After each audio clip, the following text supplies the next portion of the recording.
하박국서는 2장 1절에서부터 4절까지의 말씀을 저희가 한 목소리로 합독을 하시겠습니다. 내가 내 파수하는 곳에 서며 성례에 서리라. 그가 내게 무엇이라 말씀하실는지 기다리고 바라보며 나의 질문에 대하여 어떻게 대답하실는지 보리라. 그리하였더니 여호와께서 내게 대답하여 가라사대 너는 이 묵시를 기록하여 판에 명백히 새기되 달려가면서도 읽을 수 있게 하라. 이 묵시는 정한 때가 있나니 그 종말이 속히 이르겠고 결코 거짓되지 아니하리라. 비록 더 달릴지라도 기다리라. 지체되지 않고 정령 응하리라. 보라, 그의 마음은 교만하며 그의 속에서 정직하지 못하니라. 그러나 의인은 그 믿음으로 말미암아 살리라. 아멘. 할렐루야. 저희는 오늘 본 말씀 하박국서는 2장 1절에서부터 4절 말씀 가운데 4절 말씀을 함께 보십니다. 4절 말씀에 보시니까 의인은 그 믿음으로 말미암아 살리라 라고 하는 제목으로 저희가 함께 은혜를 나누고자 합니다. 하박국서는 전체가 3장으로 되어 있는 짧은 내용입니다. 그런데 이 짧은 내용 가운데 참으로 엄청난 내용이 그 안에 있음을 우리가 압니다. 그 내용인즉슨 이 땅에 많은 사람들 살아가고 있는 가운데 있으면서 우리가 볼 때 크리스천이 아닌 사람들이 참으로 잘 되고 이 땅에서 부여와 영예를 다 누리면서 그렇게 살더란 말이에요. 그런데 그것을 본 우리가 그 사람들에 대해서 어떻게 생각을 하여야 할 것인가 라고 하는 것을 명백하게 아주 임팩트하게 우리에게 전달해 주시는 메시지 내용이 하박국서의 내용인 것을 우리가 알고 들어가 보도록 하겠습니다. 자, 먼저 의인은 그 믿음으로 말미암아 살리라 라고 하는 말씀의 내용을 우리가 여러 군데에서 찾아볼 수가 있는데 창세기는 15장 6절과 또 로마서는 1장 17절과 또 로마서는 4장 3절과 갈라디아서는 3장 11절에서 계속하여 이 말씀이 나오는 것을 우리가 알 수 있습니다.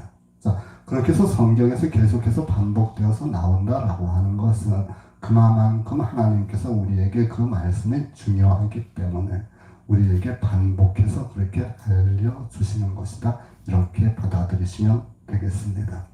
이 하박국서 1장과 2절에서 하박국이 하나님에게 호소를 하는 장면이 두 군데서 나오는데 오늘은 그 중에 두 번째 호소의 내용을 우리가 보는 본문으로 삼고 있습니다.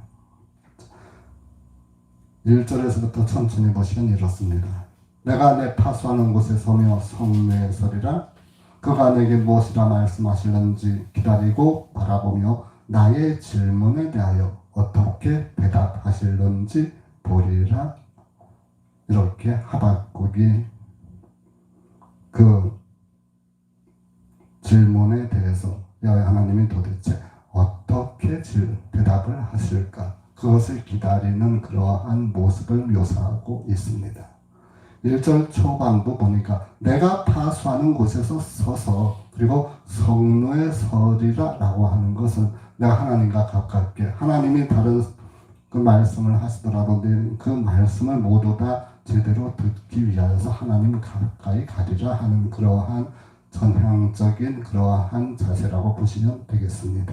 그래서 그가 내게 무엇이라 말씀하실는지 나의 질문에 대해서 나는 첫 번째 기다리고 또한 두 번째 바라보고 그리고 세 번째 대답하실는지 보겠다라고 하는 하박국의 자세입니다. 우리가 주님에게 저희 기도할 기도 제목이 있어요. 그러면 쭉 기도하면서 기다리잖아요. 그 기다리는 가운데 우리가 기도한다라고 하는 그것은 하나님을 바라보는 것, 우리 주 하나님을 바라보면서 앙망하면서 간구할 때 주를 바라봅니다. 그리고 그 앙망한 가운데 하나님께서 저희에게 어떠한 응답을 내려주실지, 그 응답을 내리는 때가 오늘일지 내일일지 하면서 기다리는 그러한 모습이 저희들의 모습인데, 이 내용이 하박국의 모습을 통하여서 우리가 알 수가 있습니다. 그래서 2절에 보니까 야훼께서 내게 대답하여 가라사대 너는 이 묵시를 기록하여 판에 명백히 새기되 달려가면서도 읽을 수 있게 하라. 자, 하박국이 그렇게 다수하는 곳에 서서 또한 성루에 서가지고 하나님께서 어떻게 말씀하시는지, 또한 그 질문에 대해서 기다리고 바라보며 대답하시는지 보는 그러한 아주 하나님 앞에 서서 그 말씀을 기다리고 있을 때에 야훼 하나님이 묵시를 주셨습니다. 이 묵시라고 하는 것은 잠잠히 보이는 것이라고 하는 것인데, 영어로 얘기하면 비전이라고 하는 내용이 되겠습니다. 하나님께서 어떠한 비전을 보여주셨는지 그 묵시에 대해서 야훼 하나님이 이 하박국에게 너는 판에 명백히 기록하라 라고 하셨습니다. 이 판에 명백히 기록하라고 하는 것은 크고 많은 사람들이 지나가면서도 볼 수 있게 새겨놔라 라고 하는 건데, 그 뒤에 나오는 내용을 보시면 달려가면서도 읽을 수 있도록 그렇게 판에 명백하게 기록하라 라고 하시는 말씀입니다. 즉 야훼 하나님께서는 그 하박국이 질문한 내용에 대해서 하박국이 여호와 하나님의 말씀을 기다리는 것에 대해서 다른 소리 하지 아니하도록, 물론 시건지 아니하시는 우리 아버지 하나님께서 저에게 명백하게 기록하라고 하신 그것은 반드시 이루어진다라고 하는 내용을 전제로 합니다. 우리가 여기 보면 2절 처음에 들어가면서 야훼께서 내게 대답하여 가라사대 라고 말씀을 하셨습니다. 즉 야훼 하나님께서는 우리와 언약을 맺으시고 그 언약을 반드시 이루어내시는 하나님이시기 때문에 여호와 하나님이라고 하는 성호를 2절 처음에 들어가면서 그렇게 써주셨고, 그리고 중간에 판에 명백히 써서 새기라 라고 하는 것은 내 말이 꼭 그대로 이루어질 것이다 라고 하는 것을, 그 의지를 하박국에게 야훼 하나님이 보여주신 그런 내용이다 라고 생각을 하시면 되겠습니다. 그래서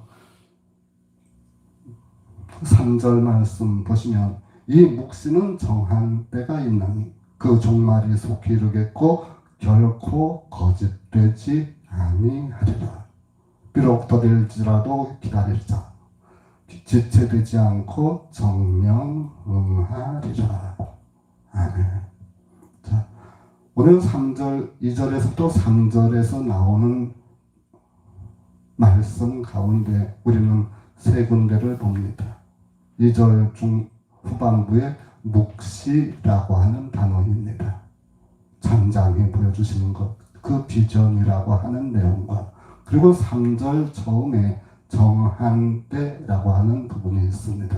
이 묵시가 정한 때에 이루어진다라고 하는 그것과, 그리고 그 종말이라고 하는 세 단어를 우리가 주의해서 보시면 야훼 하나님께서 이 하박국에게 어떻게 이 말을 하실 것인가 라고 하는 것을 우리가 알 수가 있습니다.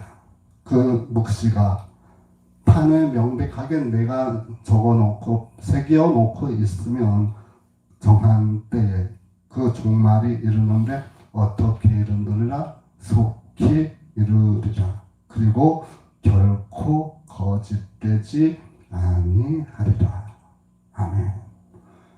하박국에 야훼 하나님께서 언약을 하신 말씀입니다. 그 언약대로 이루시는 것이 속히 이루는데, 또한 그 언약이 거짓되지 않을 것을 하박국에게 약속을 하는 부분입니다. 그래서 3절 후반부 보시니까 비록 더딜지라도 기다리라. 지체되지 않고 정령 응하리라. 아멘. 야외 하나님께서 하박국으로 약속하신 그 말씀, 그 묵시가 정한 때, 그 종말에 이를 텐데, 그 이르는 때가 비록 늦어질지라도 반드시 이루어질 것이며, 또한 거짓되지 아니하는 가운데 정령 응하리라, 이렇게 말씀을 하셨습니다. 그리고 본문 2장 5절 이하에 보시면 사람들이 죄를 짓고 그에 대하여 어떠한 벌을 받는가 라고 하는 내용의 뒤에 계속해서 5가지나 서술이 되어 있습니다. 그 서술된 내용인 즉슨 야외 하나님의 말씀을 따르지 아니하고 세상에 따라가는 사람들이 잘 되는 것 같지만 종래는 패망할 것이요 멸망할 것이로라, 이렇게 끝나게 되는 내용이 되겠습니다. 자, 그러면 하박국이 처음에 물어봤었던 것처럼 이 땅에 있는 많은 사람들이 하나님을 믿지도 아니하는 가운데 저들이 부요하고 명예와 권력을 가지고 있는 가운데 우리는 그들 밑에서 날마다 힘들고 어렵게 살아가고 있는 그러한 모습을 보았을 때 참으로 한탄스럽기가 그지가 없습니다. 우리는 힘들고 어려운데 하나님을 믿지 아니하는 저 사람들은 배부른 거, 기름진 것만 먹으면서 그렇게 잘 살고 있어. 그런데 야외 하나님께서 말씀을 하시기를 4절을 보십니다. 4절에는 3가지 말씀으로 우리에게 말씀을 하는데, 먼저 첫 번째는 보라 라고 하는 동사이며 명령어이기도 합니다. 자, 이 보라 라고 하는 내용은 1절에서부터 3절에 이르기까지 나오는 모든 내용들, 하박국이 야외 하나님에게 질문을 했고 그 질문에 대해서 야외 하나님이 대답한 그 모든 내용에 대해서 앞으로 보라 라고 하는 내용이 되겠습니다. 자, 그럼 어떤 내용을 보느냐? 첫 번째, 그의 마음은 교만하며 그의 속에서 정직하지 못하니라. 여기서 교만이라고 하는 단어를 우리가 봅니다. 교만이라고 하는 것은 세상에 대해서 하는 얘기가 아니라 야외 하나님과 이 땅에 있는 사람들, 하나님의 백성들, 하나님이 만든 피조물, 그러한 사람들에 대하여 하나님과의 관계를 볼 때 하나님의 말씀을 순종하지 아니하고 하나님의 말씀을 거역하는 그러한 사람을 교만하다라고 합니다. 그래서 하나님의 말씀에 교만한 사람들, 또 이러한 사람들의 마음이 하나님에게서부터 떨어져 있기 때문에 그들은 세상에서 살아가는 그러한 삶에 연연한 가운데 자기가 잘못된 길, 그릇된 길이라도 그것을 합리화하고 합법화하여서 저들이 온갖 이득을 취하기 때문에 그러한 삶은 정직한 삶이 되지 못하니라 라고 우리에게 말씀을 해 주십니다. 그리고 세 번째 4절 끝에 보시니까 그러나 의인은 그 믿음으로 말미암아 살리라 라고 하셨습니다. 자, 위의 말씀은 어떻게든지 이해가 가십니다. 그런데 갑자기 의인은 그 믿음으로 말미암아 살리라 라고 하니까 지금까지 나와 있는 내용하고는 뭔가 상반된, 뭔가 설명이 되어 있지 않은 듯한 그러한 느낌을 받으실 것입니다. 그래서 하박국서는 3장 17절과 18절에 우리가 가서 보겠습니다. 3장은 17절과 18절에 보시니까 비록 무화과 나무가 무성치 못하여며 포도나무에 열매가 없으며 감람나무에 소출이 없으며 밭에 식물이 없으며 우리의 양이 없으며 외양간에 소가 없을지라도 나는 여호와를 인하여 즐거워하며 나의 구원의 하나님을 인하여 기뻐하리로다. 아멘. 자, 4절에 있는 내용과 이 17절과 18절에 있는 내용을 우리가 같이 나란히 보고 있으면 그 4절의 말씀 내용을 우리가 그대로 이해를 하고 파악을 할 수가 있습니다. 자, 그의 마음은 교만하며 그의 속에서 정직하지 못하니라. 그럼에도 불구하고 그는 어떻습니까? 무화과 나무가 상당히 무성합니다. 포도나무의 열매가 아주 많이 열립니다. 감람나무의 소출이 무지무지 많습니다. 밭에 식물이 차고 넘치도록 나옵니다. 그리고 우리의 양이 가득 차고 외양간에 소가 진을 치고 있을 정도로 그렇게 많은 삶을 살아가는 사람이, 그의 마음은 교만하고 정직하지 못한 사람은 그렇다 하는 내용입니다. 그와 반면에 의인은 어떤 사람인가? 그가 가지고 있는 무화과나무가 무성하지도 못합니다. 포도나무에 열매가 없으며 감람나무에 소출도 없으며 밭에 식물이 없고 우리에는 양이 없으며 소양간에는 소가 없다라고 우리에게 분명히 말씀을 해주십니다. 그래서 의인은 무엇으로 사느냐?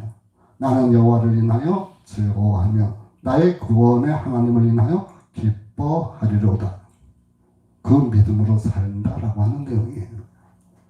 2장 우리가 보지 않았던 5절에서부터 20절까지의 말씀, 그 내용으로 인해서 이미 마음이 교만한 사람들이 이 땅에서 받을 벌, 그러나 우리는 그 받을 벌에서 제외되어서 하나님의 축복 안에 하나님께서 우리에게 주시는 마음의 평안 가운데 살 수 있게 되었다라고 하는 말씀입니다. 우리가 이 한 주간을 살아갈 때에 세상을 바라보지 아니하고 아버지 하나님의 그 뜻과 아버지 하나님께서 우리에게 원하시는 그 길대로 갈 것 같으면 우리가 이런 하박국에게 언약해 주셨고 답해 주셨고 또한 저에게 알려주셨던 이 내용이 우리의 한 주간의 삶을 주관하시고 주장하실 줄을 믿습니다. 이 한 주간을 살아갈 때 지난 한 해를 돌이켜보아서 우리가 주님 앞에서 떠나 있었던 일이 없었는가? 우리가 주님 앞에서 그 말씀에 순종하지 않았었던 적은 없었는가? 그러한 모든 부분들을 다시 한번 생각해 보시고 이 남은 몇 주 되지 않은 12월 통하여서 아버지 하나님과의 관계가 회복되어지고 내가 잘되고 내 가정이 잘되고 자녀들이 잘되고 하는 범사가 다 잘 되시는 저와 여러분이 되시기를 간절히 바랍니다.